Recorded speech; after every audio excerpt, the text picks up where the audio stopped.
दोस्तों, गांव में रहने वाला राजेश नाम का एक लड़का इस बात से बहुत परेशान था कि वह उम्र से पहले ही बूढ़ा दिखने लगा है। अभी उसकी उम्र मात्र 35 साल ही थी, लेकिन वह इतनी सी उम्र में ही बूढ़ा दिखने लगा था। उसके सिर के सामने के बाल झड़ गए थे और जो बचे थे वो सफेद पड़ गए थे। उसकी त्वचा भी झुर्रियां पड़ने लग गई थी और आंखों के नीचे काले घेरे धब्बे बन गई थी। अपनी ऐसी हालत को देखकर वह बहुत चिंतित और बहुत परेशान रहता था। उसका स्वभाव काफी चिड़चिड़ा सा हो गया था। राजेश के माता पिता और घर वाले भी उसके इस हालत को लेकर काफी चिंतित रहते थे। राजेश के पिता ने राजेश की इस समस्या का समाधान खोजने की बहुत कोशिश की। उन्होंने बहुत से अनुभवी लोगों से बात की, बहुत से घरेलू नुस्खे अपनाए, कई औषधियों का प्रयोग किया, लेकिन कुछ भी बदलाव नजर नहीं आ रहा था। इस वजह से राजेश की चिंता दिन प्रतिदिन बढ़ती ही जा रही थी। फिर एक दिन किसी ने राजेश के पिता को बताया कि यही पास के नगर के बाहर एक साधु बाबा रहते हैं जो कि आयुर्वेद के बहुत बड़े ज्ञाता हैं। आप उनके पास जाइए, वो आपकी समस्या का समाधान अवश्य कर देंगे। अगले सुबह होते ही राजेश के पिता राजेश को लेकर उस जगह पहुंच जाते हैं जहां पर वो साधु महाराज अपने शिष्यों के साथ अपनी कुटिया बनाकर रहा करते थे। राजेश और उसके पिता ने साधु महाराज को प्रणाम किया और फिर अपनी समस्या बतानी शुरू किए। राजेश के पिता ने कहा, महाराज, ये मेरा इकलौता बेटा राजेश है। अभी इसकी उम्र मात्र 35 साल ही है, लेकिन ये उम्र से पहले ही बूढ़ा दिखने लगा है। इसके बाल झड़ने लगे हैं, सफेद पड़ने लगे हैं, त्वचा सूखी और झुर्रियोंदार हो गई है, आंखों के नीचे काले घेरे छा गए हैं। अपनी इस शारीरिक हालत की वजह से ये बहुत चिंतित और तनावग्रस्त रहने लगा है। हमने इस समस्या से निदान पाने का बहुत प्रयास किया, लेकिन हमें कोई उचित समाधान नहीं मिला। अब आप ही कोई समाधान बताएं। साधु महाराज ने श्याम के पिता की सारी बात पूरे ध्यान से सुनी और फिर कहा, आयुर्वेद में इंसानी शरीर को लंबे समय तक जवान और स्वस्थ बनाए रखने के लिए बहुत से नियम बताए गए हैं, लेकिन आज मैं उनमें से 12 ऐसे नियम बताऊंगा जिनका अगर तुम्हारे बेटे ने सही से पालन किया तो सिर्फ कुछ हफ्तों या महीने भर में ही तुम्हें इसके चमत्कारिक परिणाम दिखने शुरू हो जाएंगे। और अगर इन नियमों को तुम लोगों ने अपने जीवन का हिस्सा बना लिया तो तुम्हारी उम्र रुक सी जाएगी और तुम एक स्वस्थ और दीर्घायु जीवन के मालिक बनोगे। पहला नियम, लंबे समय तक स्वस्थ और जवान बने रहने के लिए तनाव मुक्त रहना जरूरी है। तुम चाहे कितना ही अच्छा भोजन कर लो, कितने ही शारीरिक नियमों को पालन कर लो, लेकिन अगर तुम्हारा मन बीमार है, तुम अंदर से खुश नहीं हो, तुम चिंतित और तनावग्रस्त हो, तो तुम्हें कभी भी उसका फायदा नहीं मिलेगा। हमारे शास्त्रों में कहा गया है कि स्वस्थ वही है जिसका मन प्रसन्न है और इंद्रियां स्वस्थ है। अगर तुम्हारी मानसिक स्थिति ठीक नहीं है तो इसका प्रभाव तुम्हारे हर एक अंग पर पड़ेगा। तुम्हारी पाचन क्रिया खराब हो जाएगी, तुम्हारी यौन शक्ति कमजोर पड़ने लगेगी, तुम्हारी श्वसन प्रक्रिया बिगड़ जाएगी, बाल झड़ने लगेंगे, चेहरे की चमक गायब हो जाएगी।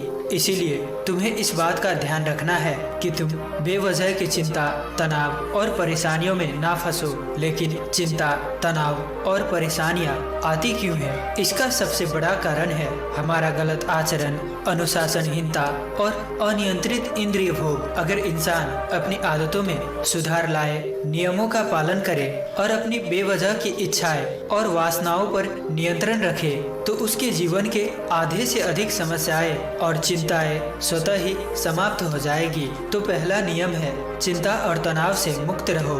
इसके लिए अपनी आदतें सुधारो व वासनाओं पर नियंत्रण रखो। दूसरा नियम, अपनी रीढ़ की हड्डी को सीधा रखो व पेट से भरकर गहरी सांस लेने की आदत डालो। हम कैसे बैठते, सोते, चलते और सांस लेते हैं, इसका हमारे स्वास्थ्य और उम्र पर गहरा असर पड़ता है। इसीलिए सीधा बैठने की आदत डालो। सोते समय भी रीढ़ की हड्डी सीधी होनी चाहिए। इससे हमारे शारीरिक अंगों पर बेवजह भार नहीं पड़ता और वो लंबी उम्र तक ठीक से काम करते रहते हैं। इसके साथ ही पेट से भरकर गहरी सांस लेना इंसान को लंबे समय तक स्वस्थ और युवा बनाए रखता है। तीसरा नियम, तुम्हें अपने सोने का, उठने का और भोजन करने का समय निश्चित रखना है। अक्सर लोग इन कामों पर ध्यान नहीं देते और किसी भी समय सोते उठते और भोजन करते हैं और उनके इस गलती का उनके स्वास्थ्य पर बहुत बुरा असर पड़ता है।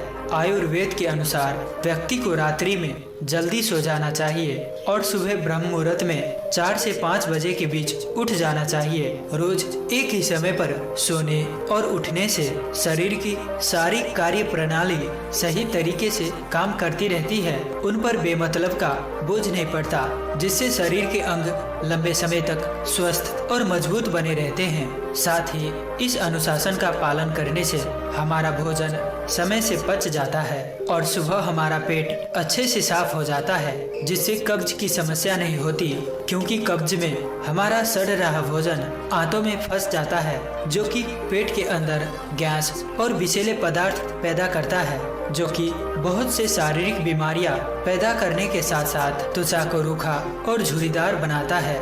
इसीलिए एक अनुशासित जीवन जीने का प्रयास करो और अपने सोने उठने व भोजन करने का समय निश्चित रखो, क्योंकि जिस व्यक्ति के खाने का समय निश्चित नहीं, सोने का समय निश्चित नहीं, जो बस अस्त व्यस्त है, जिसके जीवन में कोई अनुशासन नहीं, उसका जीवन चिंता और तनाव से भर जाता है। और जो हर समय चिंता और तनाव से भरे रहते हैं, वो बहुत ही जल्द बूढ़े हो जाते हैं और अपना पूरा जीवन भी नहीं जी पाते। इसीलिए जीवन में अनुशासित बनो और एक नियम का पालन करो। साधु महाराज ने राजेश और उसके पिता से कहा, चौथा नियम, हमेशा अपनी भूख से थोड़ा कम भोजन करे। आयुर्वेद में ये कहावत है, जो कम खाएगा वो लंबा खाएगा, यानी जो व्यक्ति अपनी भूख से थोड़ा कम भोजन करता है वो लंबे समय तक जीता है।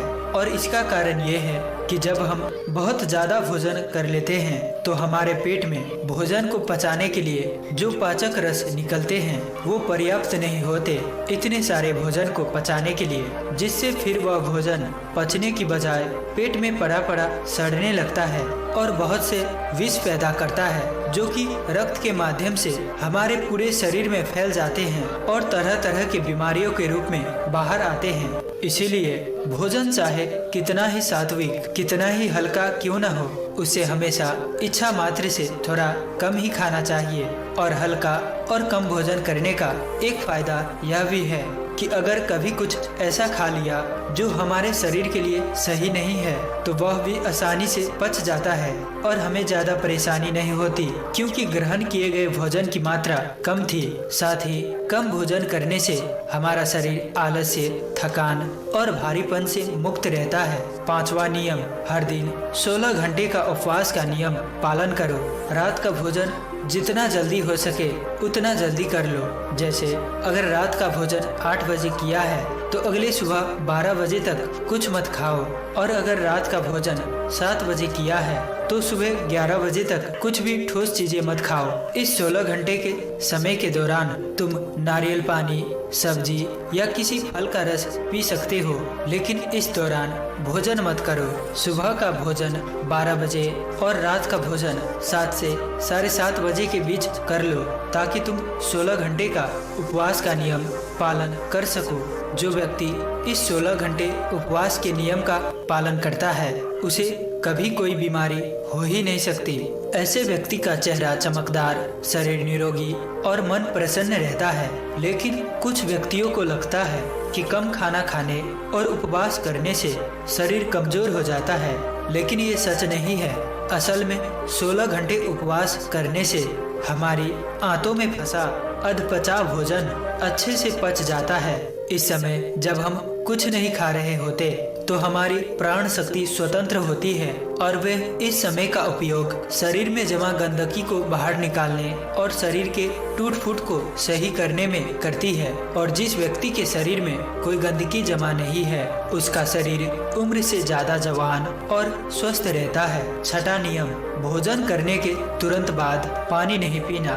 आयुर्वेद के अनुसार भोजन करने से 40 मिनट पहले पानी पीना सबसे उत्तम है। भोजन करने के दौरान अगर जरूरत महसूस हो तो कुछ घुट पानी पिए जा सकता है, लेकिन भोजन करने के तुरंत बाद पानी पीना जहर पीने के समान है। ऐसा इसीलिए क्योंकि भोजन करने के तुरंत बाद भोजन को पचाने के लिए पेट में अम्ल निकलता है, जिसे जठरा अग्नि भी कहते हैं। पर जब हम भोजन के तुरंत बाद पानी पी लेते हैं तो हमारी जठरा अग्नि शांत हो जाती है, जिससे भोजन ठीक से पचता नहीं और पेट में पड़ा पड़ा सड़ना शुरू कर देता है, जिससे विभिन्न प्रकार की पेट से संबंधित बीमारियां, कब्ज, गैस बनना, खट्टी ढकार आना इत्यादि होनी शुरू हो जाती है। और फिर जैसे कि हम सभी जानते हैं कि कब्ज सभी बीमारियों की जड़ है और फिर ये बीमारियां हमारे शरीर को उम्र से पहले ही बूढ़ा बनाना शुरू कर देती है। इसीलिए भोजन के तुरंत बाद पानी पीना छोड़ दो। पानी हमेशा भोजन करने के 1 घंटे बाद पियो। 7वां नियम, ईश्वर पर भरोसा रखो। जो लोग ईश्वर पर भरोसा नहीं रखते वे जिंदगी में हमेशा परेशान रहते हैं, जिससे वे अपनी सेहत का ख्याल भी नहीं रख पाते। भगवान पर भरोसा रखकर काम करने वाले लोग कभी भी ज्यादा चिंता और तनाव में नहीं रहते, क्योंकि वो अपने काम के परिणाम को ईश्वर पर छोड़ देते हैं, जिससे उनका ध्यान परिणाम की चिंता से हटकर अपने काम पर आ जाता है। और जो व्यक्ति परिणाम की चिंता किए बिना अपना काम करता है वह उस काम में सफल जरूर होता है, और अगर किसी कारणवश सफल नहीं हुआ तो वह चिंता और निराशा के घोर सागर में कभी नहीं डूबता और उसका स्वास्थ्य बर्बाद होने से बच जाता है। 8वां नियम, चीनी और नमक का सेवन कम करो। चीनी का अत्यधिक सेवन से मोटापा और रक्त में शक्कर की मात्रा अधिक हो जाती है। चीनी हमारे त्वचा में चर्बी इकट्ठा करती है और त्वचा के रंगों को गाढ़ा करती है, जिससे व्यक्ति कम उम्र में ही अधिक उम्र का दिखने लगता है। साथ ही अत्यधिक नमक खाने के भी बहुत से शारीरिक नुकसान है। 9वां नियम, पर्याप्त नींद ले। लगातार कम नींद लेने या रात में देर से सोने से भी हमारी शारीरिक उम्र तेजी से बढ़ती है। कम सोने से चेहरे की चमक गायब हो जाती है और त्वचा पर झुर्रियां आने लगती है, जिससे व्यक्ति उम्र से पहले ही बूढ़ा दिखने लगता है। दोपहर के खाने के बाद अगर 20 से 30 मिनट की एक छोटी सी नींद ले ली जाए तो यह भी व्यक्ति के स्वास्थ्य पर बहुत अच्छा प्रभाव डालती है। 10वां नियम, अगर खुद को लंबे समय तक जवान और स्वस्थ रखना है तो हर दिन कम से कम आधे घंटे के लिए योग, प्राणायाम या व्यायाम करना शुरू कर दो। ये सबसे कारगर और प्रचलित तरीका है खुद को जवान रखने का। इसके साथ ही रोज कम से कम 20 मिनट ध्यान का अभ्यास करो। ये भी इंसान को प्रसन्न, तरोताजा और जवान बनाए रखने के लिए बेहद आवश्यक है। 11वां नियम, अपने खाने में ज्यादा से ज्यादा फलों और हरी सब्जियों को शामिल करो। फल और हरी सब्जियां जल्दी पच जाती है, जिससे प्राण शक्ति को अत्यधिक मेहनत नहीं करनी पड़ती है भोजन पचाने में, और हमारे प्राण शक्ति ज्यादा से ज्यादा समय शरीर की मरम्मत और गंदगी को बाहर निकालने में लगाती है, जिससे हमारा शरीर चमकदार, हल्का, निरोगी और जवान रहता है। 12वां नियम, किसी भी प्रकार के नशे, मदिरापान और धूम्रपान से दूर रहो। नशा इंसान के स्वास्थ्य का सबसे बड़ा दुश्मन है। नशा और धूम्रपान करने वाला व्यक्ति शारीरिक रूप से तो परेशान रहता ही है, साथ ही वह अपने उम्र से पहले ही बूढ़ा और कमजोर दिखाई पड़ने लगता है।